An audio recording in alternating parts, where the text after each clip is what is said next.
ఏం ఆలోచిస్తున్నావు అమ్మా? సిద్ధాంతి గారు చెప్పిన దాని గురించేనా? నేను అదే ఆలోచిస్తున్నా. ఆ హోమం ఏదో ఈ రోజో రేపో జరిపిస్తే అయిపోయేది కదా. పండగ అయిపోయాక ఎందుకు చేయమన్నారో అర్థం కావడం లేదు. నేనా గుడికి పోకుండా ఎట్ట ఆపాలనా అని ఆలోచించంటే ఇంకా ముందు పోవాలని కోరుకుంటావేమప్పా? అయినా కంగారు పడాల్సింది ఏం లేదమ్మా. ఈ పండగ 3 రోజులు జాగ్రత్తగా ఉంటే సరిపోతుంది. పండగ అయిపోయిన మరుసటి రోజే హోమం జరిపించేద్దాం. బాగా చెప్పారు.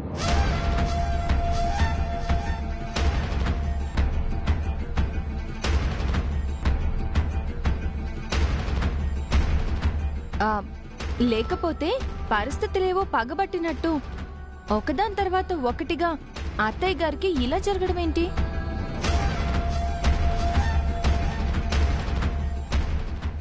అత్తయ్య గారు, మీరేం భయపడకండి. సిద్ధాంత్ గారు చెప్పారు కదా, ఆ గుడికి తీసుకెళ్లి హోమం జరిపించేద్దాం.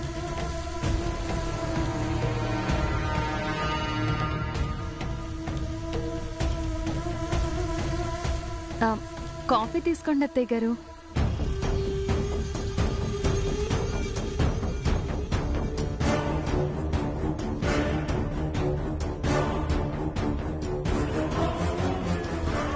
ఏంటత్తయ్య అలా ఉన్నారు?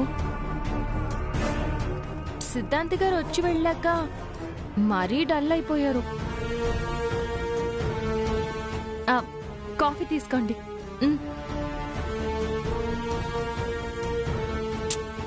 లేదు మే, సక్కంగానే ఉండా. లేదత్తయ్య, మీ మొహం చూస్తే ఆ మాత్రం తెలీదా ఏంటి? ఏమండి, మీరు చెప్పండి, అత్తయ్య మొహంలో తేడా లేదు? ఏదో తెలియని భయం, ఆందోళన మొత్తం కలిపితే మొహం మాడిపోయినా జొన్న రొట్టెలా లేదు?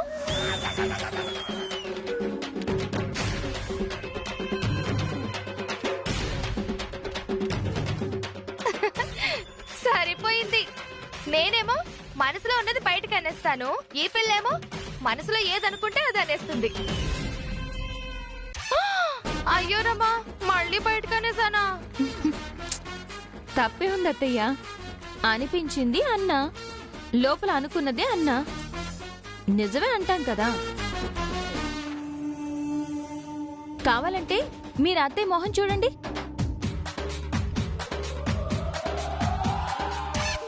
ఈశ్వరి, ఏం మాట్లాడుతున్నావో, ఎవరి గురించి మాట్లాడుతున్నావో తెలుసుకుని మాట్లాడు. అది కాదండి, అలా చెప్తే అత్తయ్య గారికి అర్థం అవుతుందని అలా చెప్పా. నువ్వేం చెప్పక్కర్లేదు, ముందు ఇక్కడి నుంచి వెళ్ళా. మంచి కోరి చెప్తే తప్పుగా అర్థం చేసుకోవడం మీకు అలవాటే కదా. కానీ ఏదో ఒకరోజు ఈ భార్య మాటలు అర్థం చేసుకునే పరిస్థితి వస్తుందిలేండి.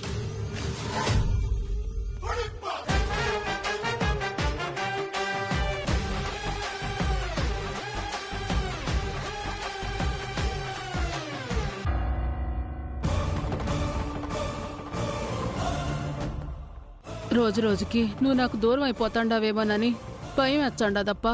ఏంటమ్మా నువ్వు ఇప్పుడు ఈశ్వరి అన్న మాటలు పట్టించుకొని అంటున్నావా ఏంటి?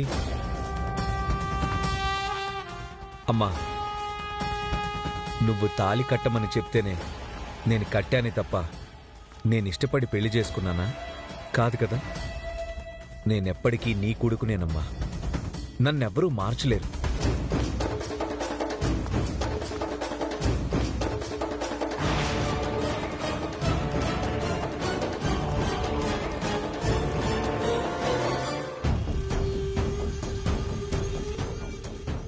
మళ్ళీ ఎందుకు వచ్చావు? కాఫీ కప్పులు తీసుకెళ్ళడం మర్చిపోయానండి. మీరిష్టపడి తాళి కట్టకపోయినా మీ పెళ్ళాన్నే కదా, మీకు అత్తయ్య గారికి సేవలు చేయాల్సిందే కదా. అందుకే మళ్ళీ వచ్చా.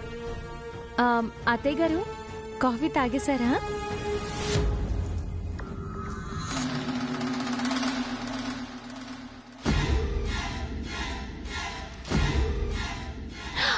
అరే, మీరు తాగలేదు?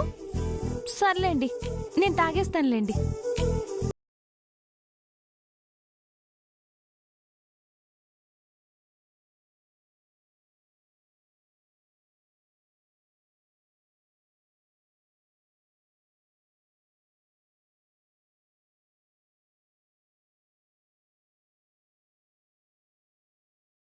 అంతే కదా అత్తయ్య?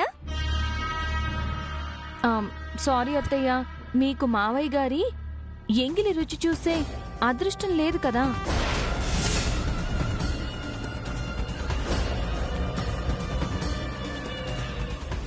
ఆ, అత్తయ్య మీకు తెలుస్తుందా? ఆ, ఆ, ఆ.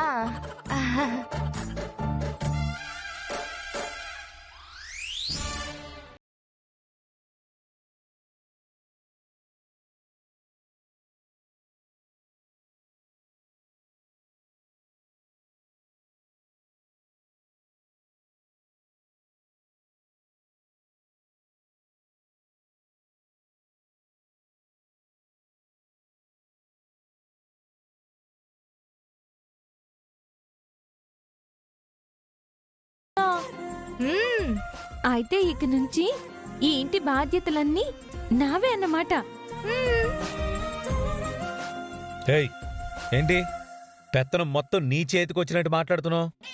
అయ్యో, అలా అని నేనెక్కడన్నానండి.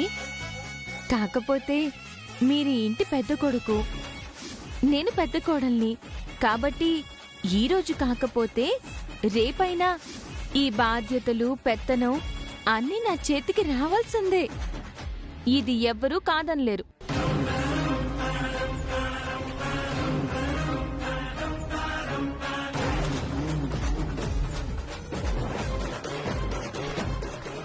అమ్మా, చదువుకున్న అమ్మాయి కదా, ఏదో తెలివిగా మాట్లాడుతున్నానని అనుకుంటుంది.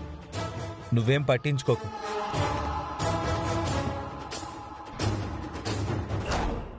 అక్క, నీ తెలివి తక్కువ కొడుక్కి అర్థం కాలేదు గాని అదెంత తెలివిగా మాట్లాడిందో నీకు అర్థమైందనుకుంటా. తన ఇంటి పెద్ద కోడలంట, బాధ్యతలు పెత్తనం ఇక అన్ని తనకేనంట. అంటే నీ సీటుకే ఎసరు పెట్టిందేమో. అది కాదక్క, నేనే పొరపాటు పడ్డాను. పెద్ద కోడలంట, నువ్వు కాదు కదా, త్రిపురక్క. అంటే ఏకంగా ఈ ఇంటికి త్రిపుర అక్కలాగా అయిపోవాలని చూస్తోంది. అది సామాన్యురాలు కాదక్క. నువ్వు చాలా జాగ్రత్తగా ఉండాలి. నేను చెప్పాల్సింది చెప్పాను, తర్వాత నీ ఇష్టం.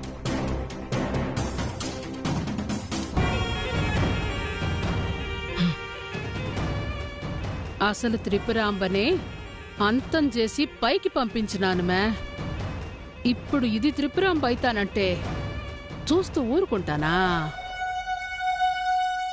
ఈ ఇంటికి మహారాణిని నేను, ఈ ఇంటిని ఏలేది నేను. అడ్డు ఎవరొచ్చినా సరే అంతం చేసేస్తాను, అంతే.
అళొచ్చినట్టే. అంటే ఏంటి మీ ఉద్దేశం? ఇంతకు ముందు ఇంటికి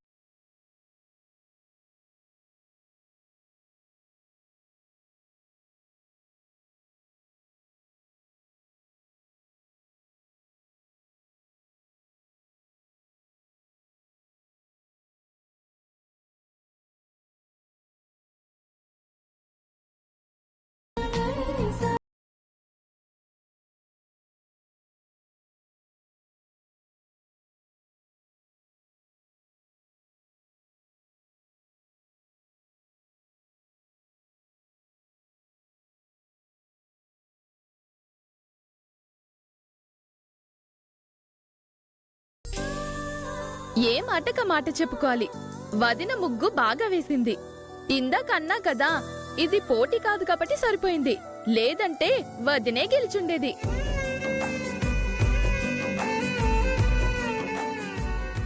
ఏంటమ్మా, లావణ్య సాత్వికలకి సపోర్ట్ చేయకుండా తనకు సపోర్ట్ చేస్తున్నావేంటి? అయినా ఇది పోటీ కాదు కాబట్టి ఏదో ఒకలా వేస్తున్నారు. పోటీ పెట్టుంటే అప్పుడు తెలిసుండేది ఎవరు బాగా వేసుండేవారు. హలో, అప్పుడు కూడా నేనే గెలిచుండేదాన్ని శ్రీవారు. ఒక్కసారి పోటీ అంటూ దిగాక ఎవరిని గెలవనివ్వను. నేను మీ అమ్మాజీ అమ్మగారిలాగే మొండిదాన్ని. అప్పుడే ఇది నాతో పోలిక పెట్టుకునేంత పెద్దదైపోయినదా? బసవమ్మ చెప్పేది నిజమే. ఇది మెల్లంగా నా చోటికి ఎసరు పెట్టేటట్టుండదే. మా అమ్మతో పోల్చుకున్నంత సీన్ లేదు గాని ముందు ముగ్గు సరిగ్గా వేయి. వెయ్యి వదినా. ఎంత బాగా ముగ్గు వెయ్యాలంటే మా అన్నయ్యని బాగా ముగ్గులో దింపేంతగా వెయ్యాలి. దానికి ముగ్గు వేయడం ఎందుకు? ఇలా ఒక కన్ను కొడితే అలా పడుంటాడు మీ అన్నయ్య. ఏంటి పెద్ద అందగతిలా మాట్లాడుతున్నావు? ఏ కానా? సరిగ్గా చూసి చెప్పండి.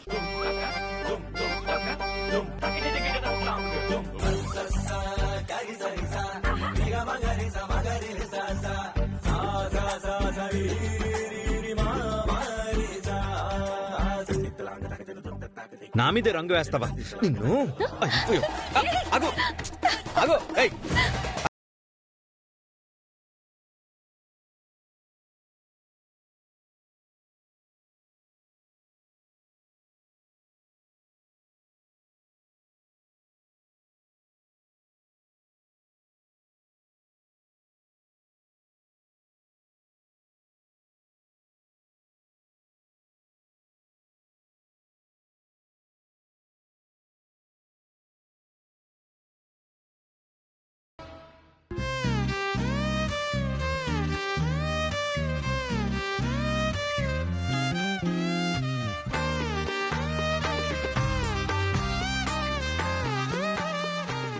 నా మీదే రంగులు వేస్తావా?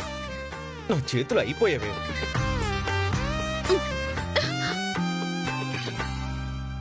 నాకే రంగు పోస్తావా?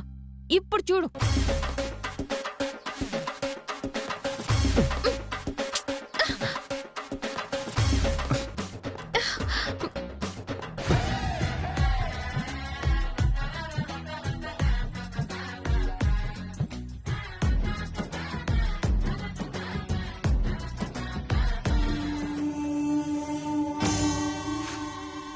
ఏంటక్కా, శివ కోపంతో తిరిగి రంగులు పూస్తున్నాడు అనుకున్నావా? నాకైతే వచ్చిన అవకాశాన్ని వాడుకుంటున్నాడేమో అనిపిస్తోంది. అవునక్కా, కావాలంటే నువ్వు చూడు.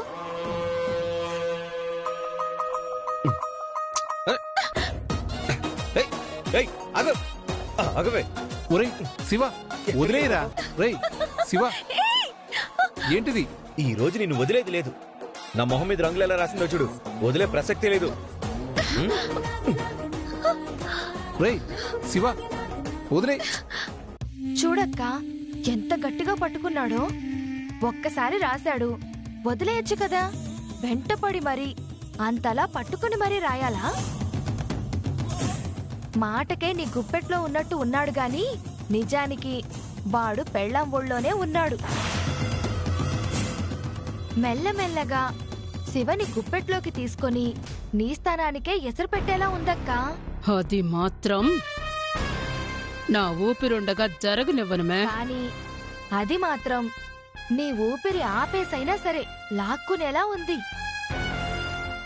చూడక్కా, అసలే అందగత్తే అలా మీద మీద పడుతూ ఉంటే ఏ మగాడైనా అదుపులో ఉండగలడు చెప్పు? మెల్లగా వాడు దాని గుప్పెట్లోకి పోవడం ఖాయం. ఏయ్, ఇంకొక తూరి ఆ మాట అన్నావనుకో. నేననడం మానేస్తానక్కా, కానీ అక్కడ జరిగేది చూడకుండా ఆగిపోతుందా చెప్పు? ఏది ఏమైనా ఈశ్వరి వచ్చాక నీకు ఎదురుగాలి మొదలైంది. ఆస్తి శివ పేరు మీద ఉందని లాయర్ వచ్చి చెప్పాడు కదా. ఇంకా త్రిపుర అక్క ఆర్థికం చేయకుండా ఇన్నాళ్ళు ఆపావు. ఇప్పుడు శివే చేస్తానని మాట కూడా ఇచ్చాడు. ఓ, నువ్వు పోమే పో. నేను పోవడం కాదక్కా, నువ్వే ఇంట్లో నుంచి పోయే పరిస్థితి వచ్చేలా ఉంది. అసలు ఆ గుడికి మళ్ళీ వెళ్ళకూడదు అని అనుకున్నాం. కానీ సిద్ధాంతి గారు అదే గుడికి వెళ్లి హోమం చేయమన్నారు. నువ్వు ఏదైతే వద్దనుకుంటున్నావో అదే జరిగిపోతుందక్కా. ఎక్కడి వరకు ఎందుకు? శివ ఈశ్వరి కలవకూడదని నీ మనసులో ఉంది కదా. చూడు వాళ్ళిద్దరూ ఎలా కలిసిపోతున్నారు. శివ, అమ్మా ఏమైందమ్మా? ఏదో రంగులు పూసినావు, సరిపోయింది కదా. ఇంకా అట్నే రుద్దితే కళ్ళలో పడి మండుతాదప్పా. పోయి మొహాలు కడుక్కోండి.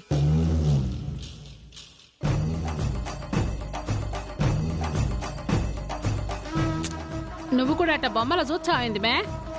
బొట్టు పెట్టి చెప్పాలనా ఏమి? పోయి కడుక్కోపా.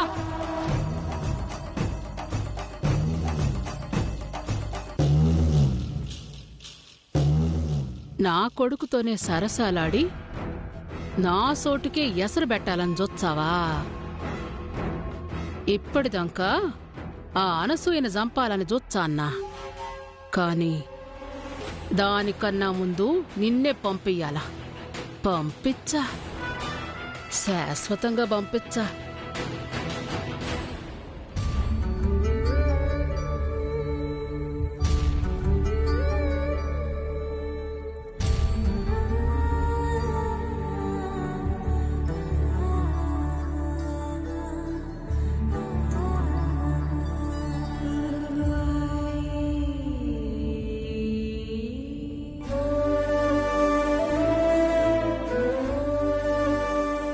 ఇంకా నిద్రపోలేదేంటి అనసూయ? ఏం లేదు. సంక్రాంతి పండక్కి నీ కొడుక్కివ్వాలని 2 రోజులు నిద్ర మానుకుని మరీ కుట్టావు. ఇంకా వాటినే చూస్తూ కూర్చున్నావేంటి? పొద్దున్నే ఎలాగూ ఇస్తావు కదా, పడుకో. హో, ఈ పట్టుబట్టలో నీ కొడుకు ఎలా ఉంటాడోనని ఊహించుకుంటున్నావా? నువ్వు ఎంతో ప్రేమతో కుట్టాక బాగోకుండా ఎలా ఉంటుంది? ఈ బట్టల్లో వాడు మహారాజులా మెరిసిపోతాడు. వాడు ఎలా ఉన్నా మహారాజేనండి. కానీ అమ్మాని పిలవటానికే ఇష్టపడని వాడు ఈ అమ్మ కుట్టిన బట్టలు వేసుకుంటాడా?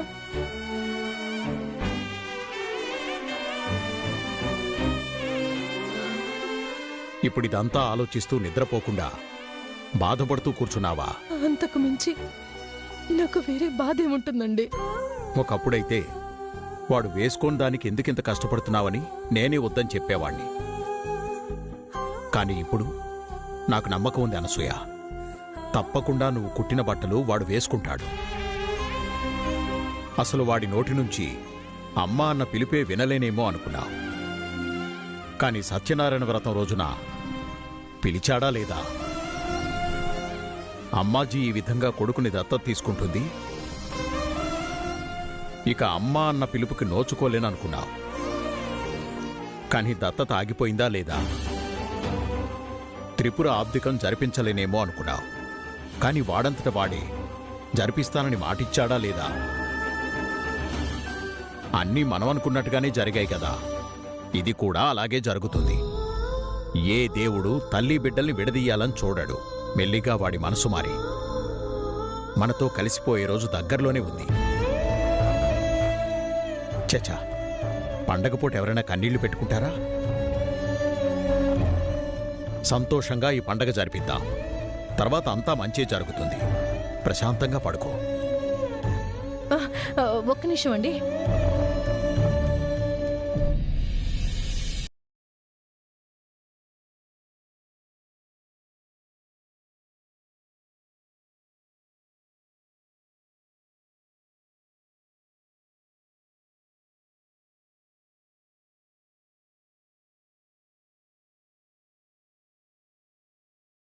నేను వేసిన ముగ్గు మీదే ఎలా మంచం వేసుకుని పడుకున్నారు చూడు. కుళ్ళు బుద్ధి చూపించుకున్నారు. అయినా ఈ రోజేంటి కొత్తగా మళ్ళీ మంచం బయట వేసుకుని పడుకున్నారు? నా పక్కన పడుకోవడం ఇష్టం లేకపోతే అక్కడే ఈ మంచం వేసుకుని పడుకోవచ్చు కదా.